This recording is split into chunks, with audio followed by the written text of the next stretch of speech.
रात के आखिरी पहर की खामोशी उस पुरानी बस्ती की गलियों में कुछ अजीब सा सन्नाटा ले आई थी, जैसे कोई सदियों पुराना राज फिर से सांस लेने लगा हो। बस्ती के बीच से बहने वाला नाला जो बरसों से सूखा पड़ा था, उस रात पहली बार धीमी सी सरगोशी कर रहा था। लेकिन यह पानी की आवाज नहीं थी, जैसे कोई रो रहा हो, धीरे धीरे, लगातार। किसी को भी पता नहीं था कि उस बस्ती की पुरानी मस्जिद के पीछे जो सुनसान जगह थी, वहां पेड़ों की आड़ में एक धुंधली सी लड़की बैठी रहती है। कोई उसे देख नहीं पाता, सिर्फ उसके आंसुओं की नमी सुबह की हवा में घुल जाया करती थी। कहते हैं उसका नाम जुमर्रत था, और वो इंसान नहीं थी। जुमर्रत एक जिन्न थी जिसे इंसानों की दुनिया में फेंक दिया गया था, उस गुनाह की सजा में जो उसने अपनी कौम के कानून के खिलाफ किया था। मोहब्बत। उसने एक इंसान से प्यार कर लिया था, तैमूर नाम के एक गहरे आंखों वाले लड़के से, जो गांव के किनारे मिट्टी के बर्तन बनाया करता था। तैमूर के हाथों में एक अजीब सी गर्मी थी, जैसे वो हर चीज को छूकर जिंदा कर देता हो।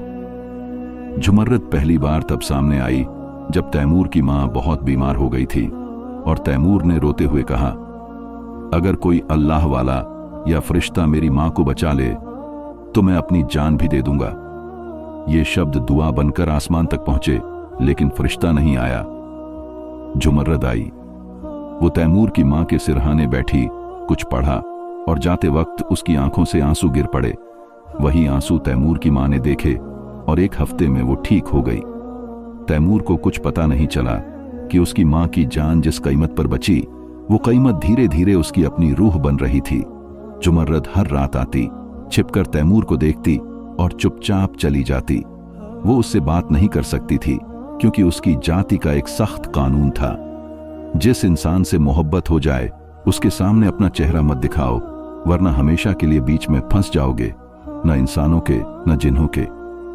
लेकिन एक रात तैमूर ने उसकी मौजूदगी महसूस कर ली। कौन है? उसने जोर से पुकारा। देख रहा हूं मैं तुम्हें, पर्दे के पीछे मत छुपो। जुमर्रत कांप उठी। वो जानती थी अगर तैमूर ने उसे देख लिया तो उसका वजूद फंस जाएगा, वो कभी वापस नहीं जा सकेगी। लेकिन तैमूर ने फिर कहा, अगर तुम वही हो जिसने मेरी मां की जान बचाई, तो मुझे तुम्हारा शुक्रिया अदा करना है। बाहर आओ। जुमर्रत धीरे धीरे सामने आई। उसकी आंखों में वही नमी थी जो सदियों पुराने बादलों में होती है। तैमूर ने उसकी आंखों में देखा और अनायास ही कहा, तुम इंसान नहीं होना। जुमर्रत ने सिर हिलाया। फिर भी तुम मेरी मां के लिए रोई? जुमर्रत की आवाज में वो कंपी थी जो दिल की गहराई से निकलती है। क्योंकि तुमने अल्लाह से मांगा था, और अल्लाह ने मुझे चुन लिया। तैमूर को सब समझ नहीं आया, लेकिन उसे बस इतना महसूस हुआ कि ये लड़की, ये मखलूका उसकी तकदीर का हिस्सा है। कुछ दिन बाद तैमूर ने जुमर्रत को एक छोटा सा मिट्टी का प्याला तोहफे में दिया। उसने कहा, यह मेरे हाथों से बना है, मगर इसमें तुम्हारे आंसुओं के लिए जगह है। जुमर्रत पहली बार मुस्कुराई, और वो लम्हा ऐसा था जैसे चांद थोड़ी देर के लिए थम गया हो। मगर कहानियां इतनी आसान नहीं होती। जुमर्रत की जाति को पता चल गया कि उसने एक इंसान से बात की है और तोहफा लिया है। ये दोनों बातें कानून के खिलाफ थीं।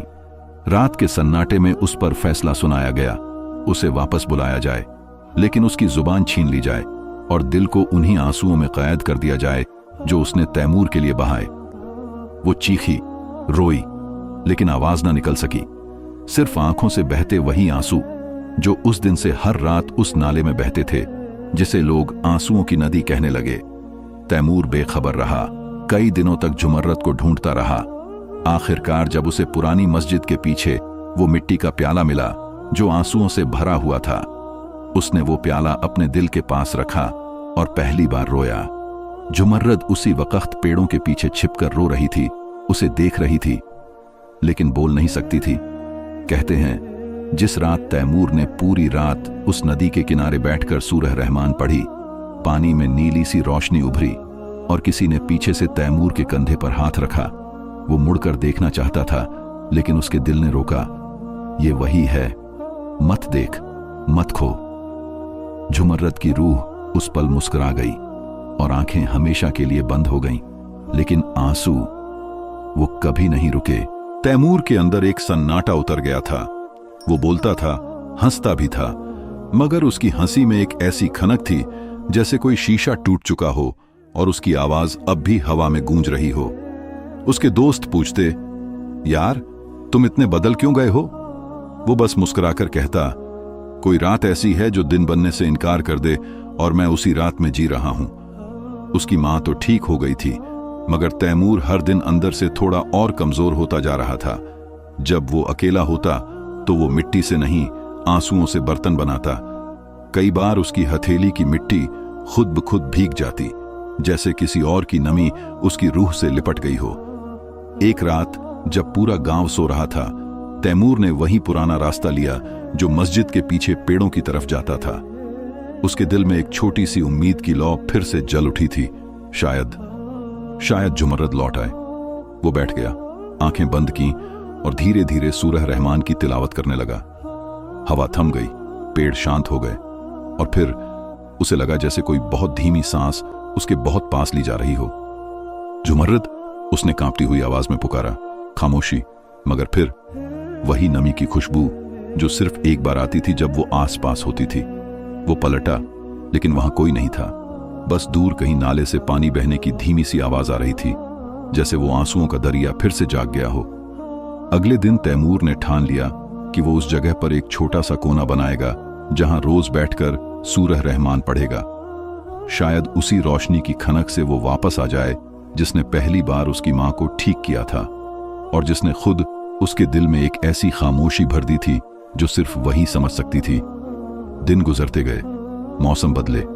लोग हैरान होते कि तैमूर इतनी शिद्दत से रोज उस वीरान जगह क्यों जाता है। कुछ लोग मजाक उड़ाते, कुछ उसे दीवाना कहते, मगर वो जानता था दीवानगी और वफा के बीच सिर्फ एक दीदार का फर्क होता है। एक दिन तैमूर को नाले के पास एक बच्ची मिली, शायद कोई अनाथ, शायद कोई भटकी हुई। उसके पैर जख्मों से भरे थे और कपड़े फटे हुए। तैमूर ने उसे गोद में उठाया और अपने घर ले गया। मां ने पूछा, ये कौन है बेटा? तैमूर ने कहा, पता नहीं, पर मुझे ऐसा लगा जैसे उसकी आंखों में कोई जाना पहचाना दर्द है।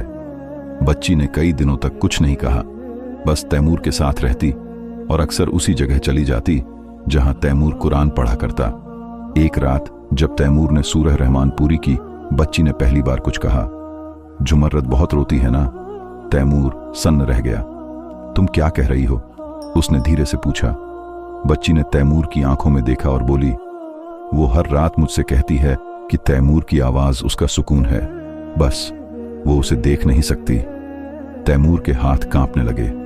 तुम कौन हो? बच्ची ने आसमान की तरफ देखा और कहा, बस एक संदेशवाहक। जुमर्रद की रूह ने मुझे चुना है।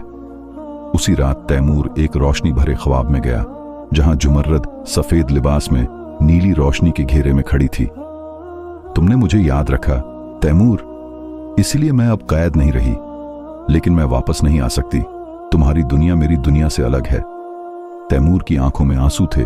उसने कहा, तो फिर ये दर्द, ये दुआ, ये इंतजार? जुमर्रद ने उसके हाथ थामे और बोली, यही तुम्हारा मुकद्दर है तैमूर।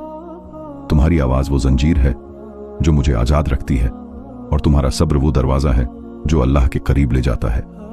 उसकी आंखों से एक चमकता हुआ आंसू गिरा और तैमूर की हथेली पर गुलाब बन गया।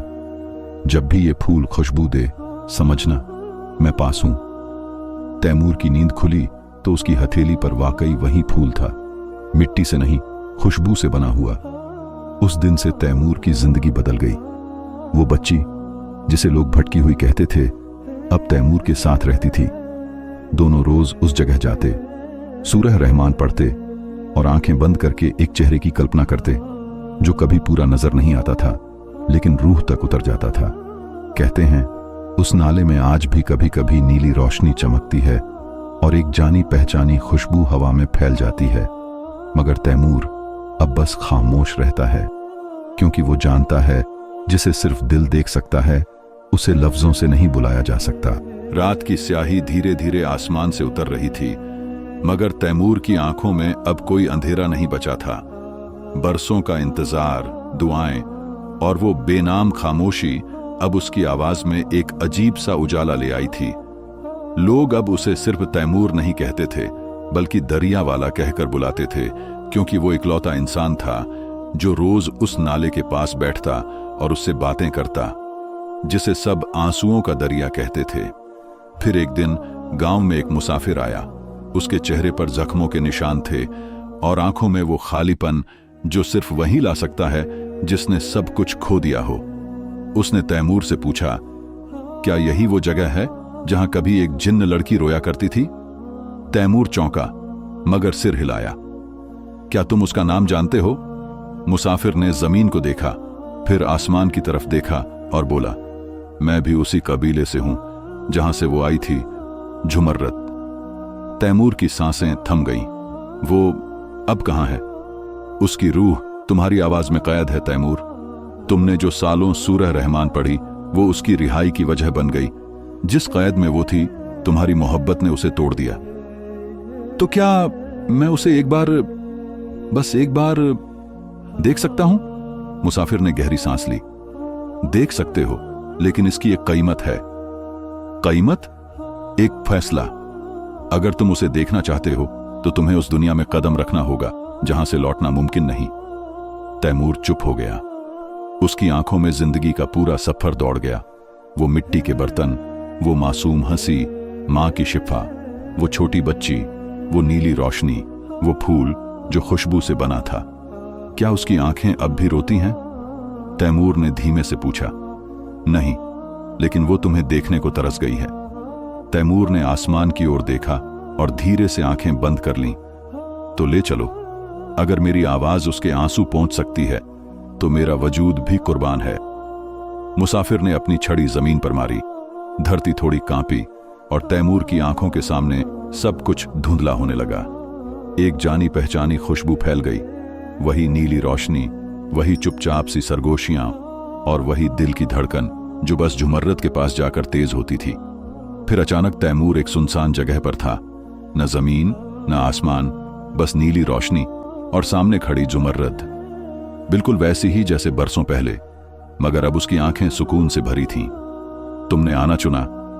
उसकी आवाज तैमूर के दिल में उतरी। हां, तो फिर जुदा क्यों हुए थे? तकदीर ने छोड़ा था, मैंने नहीं। झुमर्रत की आंख से एक आंसू बहा, लेकिन वो चमकता हुआ था जैसे रोशनी की एक बूंद। अब हम फिर एक नहीं हो सकते तैमूर। ये जगह तुम्हारी दुनिया नहीं है। तो फिर मुझे क्यों बुलाया? ताकि मैं तुम्हें देख सकूं आखिरी बार और वो दुआ दे सकूं जो सदियों की इबादत के बाद मिलती है। झुमर्रत ने हाथ बढ़ाया और तैमूर के सीने पर रखा। उसके होंठों से निकला, ऐ अल्लाह, जिसने मेरे लिए सब्र किया, उसे अपना कुर्ब दे, उसकी तन्हाई को अपना नूर बना दे और उसकी मोहब्बत को अपनी रजा में बदल दे। तैमूर की आंखें बंद हो गईं और रोशनी की एक लहर उसके पूरे वजूद में भर गई। जब तैमूर की आंख खुली, वो फिर से नाले के किनारे था, मगर अब बूढ़ा। उसके बाल सफेद, जिस्म कमजोर, मगर आंखों में सुकून था। उसके हाथ में वही खुशबूदार फूल था, एकदम ताजा। वो छोटी बच्ची जो अब जवान हो चुकी थी, पास आकर बोली, पापा, क्या झुमर्रत वापस आकर आपको गले लगी? तैमूर ने मुस्कुराकर आसमान की तरफ देखा। बेटा, कुछ मुलाकातें आंखों से नहीं होती, वो दिल के पर्दों में होती हैं और रूह में गूंजती हैं।